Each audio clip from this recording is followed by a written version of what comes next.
পান চাষে বাগানের শুরুতে বেশ কিছু খরচের পর শুধুমাত্র পরিচর্যা ও কীটনাশক ব্যবহার করে বছরের পর বছর লাভবান হওয়া যায়। তাই চাষিদের দাবি, পানের পাতা ব্যাংকে রাখা টাকার মতো, প্রয়োজনে ছিঁড়ে বিক্রি করলেই নগদ টাকা। উপযোগী জমি ও পরিবেশ এবং লাভজনক ফসল হওয়া সত্ত্বেও পান চাষে আগ্রহী হচ্ছেন না নীলফামারীর চাষিরা। আগে থেকেই অল্প বিস্তর চাষ হলেও তা জানত না কৃষি বিভাগ। সম্প্রতি কিশোরগঞ্জ ও ডোমার উপজেলার চাষিরা নতুন করে পান চাষে এগিয়ে এলে নজরে আসে কৃষি বিভাগের। আমাদের পূর্বপুরুষ থেকে এখানে পান আবাদ করা হয়, কিন্তু আস্তে আস্তে দেখা যাচ্ছে দক্ষ শ্রমিক না থাকার কারণে আমাদের এটা বিলুপ্ত হয়ে গেছে। আর এখানে অনেক শ্রমিকের দরকার হয়, প্রতি মাসে মাসে খৈল এবং সার দিতে হয়।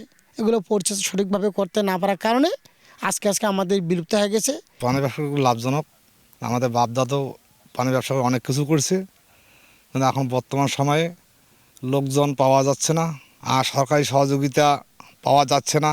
মানে রোগ বালাই অনেক কিছু আসতেছে, আমরা অনেক রোগ বালাই ধরতে পারছি না। পাতার একটা খুব লাভজনক, ব্যাংকে যেমন টাকা গচ্ছিত থাকে সেরকম পানের বড় একটা থাকলেও মূলতভাবে এখানে খুব বৃদ্ধি পায়, যে আমরা ছিঁড়লে বাজারে গেলে কিছু টাকা পাচ্ছি। নতুন যারা উদ্যোক্তা আছে শুরুতেই মোটা অঙ্কের মূলধন বিনিয়োগ করতে পারবেন, তারা যদি পান চাষে এগিয়ে আসেন তবে আমাদের দেশের পানের উৎপাদনটাও বাড়বে।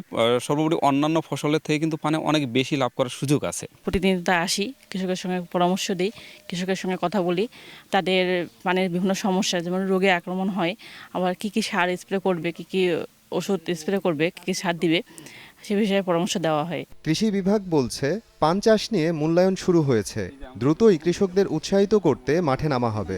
এটা যদি অর্থনৈতিকভাবে লাভবান হয়, আমরা এটাকে আরও বেশি অ্যানালাইসিস করার জন্য যে আমার অন্য ফসলের তুলনায় এটা কীরকম লাভজনক, এটা আমরা মাথায় নিয়েছি। আমরা কিছুদিনের মধ্যেই এটা বিশ্লেষণ করে অর্থনৈতিক এর যে কস্টিং, সারা বছর যে কস্টিং এবং এটার যে আপনার যে বিক্রি থেকে যে আয়, এই আয়টা অন্য ফসলের তুলনায় কেমন, তারপরে আসলে আমরা এটাকে আরও বলতে পারবো কতটুকু অর্থনৈতিকভাবে লাভজনক বা কৃষকের জন্য আসলে লাভজনক কিনা।